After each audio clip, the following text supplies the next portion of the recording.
Setiap tahun kita sering bercakap tentang reformasi, integriti dan juga ketulusan.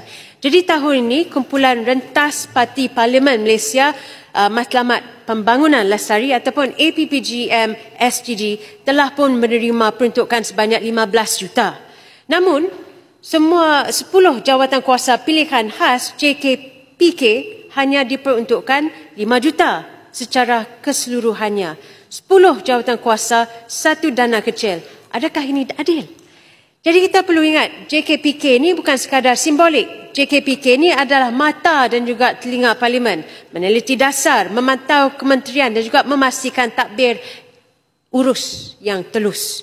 Dan inilah nadi kepada sistem semak dan imbang negara kita. Bila JKPK tidak diberi dana secukupnya, jadi suara Parlimen turut dibisukan. Sebagai pengurusi APPGM Polisi Pelarian, saya sendiri melihat bagaimana kekanan keuangan juga mengekang kerja-kerja APPGM Polisi Kewangan. Kita tidak dapat menjalankan lawatan tapak, mengadakan libat urus bersama pihak-pihak kepentingan ataupun membangunkan dasar yang berasaskan bukti.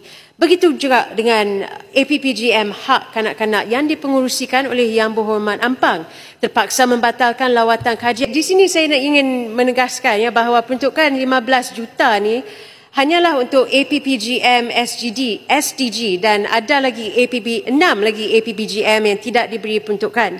Jadi adakah kerajaan bersedia untuk menilai semula dan juga menambah peruntukan untuk semua JKPK agar setiap jawatan kuasa dapat berfungsi dengan efektif? Saya harap jawapannya ya. Disebabkan kita kalaulah kita benar-benar percaya kepada reformasi institusi, maka institusi pertama yang mesti kita perkukuhkan adalah Dewan ini sendiri, iaitu Parlimen Malaysia. Puan Yang di-Pertua, belanjawan ini membawa satu perkara penting, iaitu harapan yang berhaluan.